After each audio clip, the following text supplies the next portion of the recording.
আল্লাহ রাব্বুল আলামিন পবিত্র কোরআনের ভিতরে 89 নম্বর সূরা ফজরের শুরুতে রব্বুল আলামিন কসম করতেছেন। আল্লাহ তাআলা বলেন, ওয়াল ফজর, ফজরের শপথ, ওয়াল লায়ালিন আশর, 10 রাতের কসম, ওয়াশ শাফঈ ওয়াল ওয়াতর, 20 রাতের কসম। তাহলে বুঝতে পারলাম যে আল্লাহ সুবহানাহু ওয়া তাআলা এই জিলহজ মাসের প্রথম 10 দিনের যে আল্লাহ তাআলা কোরআনের ভিতরে কসম কেটেছে, তাহলে অবশ্যই এই জিলহজ মাসের প্রথম 10 দিন আল্লাহ তাআলার কাছে অত্যন্ত গুরুত্বপূর্ণ ও মর্যাদা।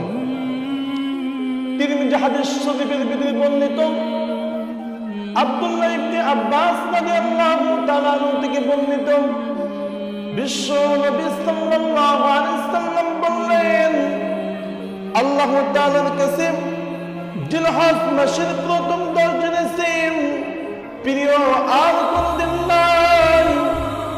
সাহাবীরা বললেন, ইয়া রাসূলুল্লাহ, যদি আল্লাহর রাস্তায় জিহাদ করে? বিশ্ব নবী সাল্লাল্লাহু আলাইহি ওয়াসাল্লাম বললেন, আল্লাহর রাস্তায় জিহাদ করেছি জিলহজ মাসের প্রথম 10 দিন আল্লাহর কাছে আরো বেশি প্রিয়।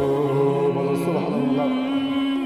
শুধু ওই ব্যক্তি ছাড়া যে ব্যক্তি আল্লাহর রাস্তায় তার জান মাল নিয়ে বাহির হয়েছে কিন্তু ফিরে আসে নাই, ওই ব্যক্তি ব্যতীত।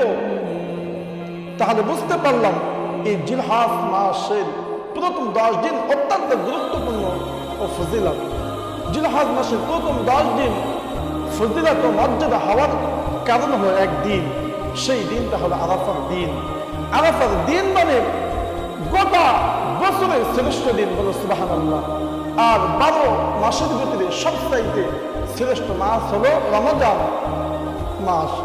আর সকল রাতের ভিতরে সবচাইতে শ্রেষ্ঠ রাত হলো লাইলাতুল কদর। আয়েশা সিদ্দিকা রাদিয়াল্লাহু তাআলা আনহা থেকে বর্ণিত, বিশ্ব নবী সাল্লাল্লাহু আলাইহি ওয়াসাল্লাম বললেন, আরাফার দিনে সে বেশি আল্লাহ তাআলার কাছে আর কোনো দিন নাই।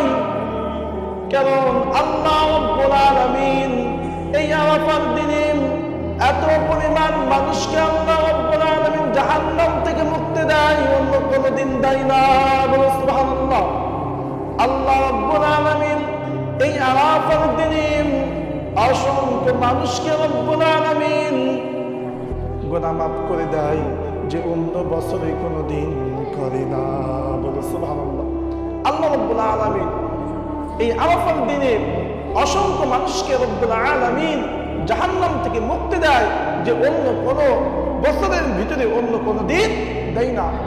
সেজন্য এই আরাফার দিন অত্যন্ত গুরুত্বপূর্ণ ও মর্যাদা। বিশ্ব নবী সাল্লাল্লাহু আলাইহি ওয়াসাল্লাম বললেন, যদি কোনো ব্যক্তি জিলহজ মাসের 9 তারিখে আল্লাহর সন্তুষ্টির জন্য, নিজের গুনাহ মাফের জন্য জিলহজ মাসের 9 তারিখে রোজা রাখে, আল্লাহ নবী বিশ্ব নবী সাল্লাল্লাহু আলাইহি ওয়াসাল্লাম বলেছেন, আল্লাহ রাব্বুল আলামিন ওই ব্যক্তির সামনে পিছনে 2 বছরের গুনাহ মাফ করিয়ে দেবে। বলো সুবহানাল্লাহ। ওই ব্যক্তি সামনে পিছনে 2 বছরের গুনাহ মাফ করে দেয়। সেজন্য আমরা সকলে জিলহজ মাসে এই 9 তারিখে অবশ্যই রোজা রাখবো ইনশাআল্লাহ। আল্লাহ নবী বিশ্ব নবী সাল্লাল্লাহু আলাইহি ওয়াসাল্লাম বলেছেন যে তোমরা জিলহজ মাসের প্রথম 10 দিনে তোমরা 3টি কাজ বেশি বেশি করো। 1 নম্বর, বেশি বেশি তোমরা তাকবীর করো। 2 নম্বর, আরাফার দিনে জিলহজ মাসের 9 তারিখ তোমরা রোজা রাখো। 3 নম্বর, তোমরা তোমাদের গুনাহের জন্য বেশি বেশি তোমরা আল্লাহর কাছে কাঁদো, আর তোমাদের গুনাহের জন্য তোমরা আল্লাহর কাছে কেঁদে কেঁদে তোমাদের গুনাহকে মাফ করে নাও।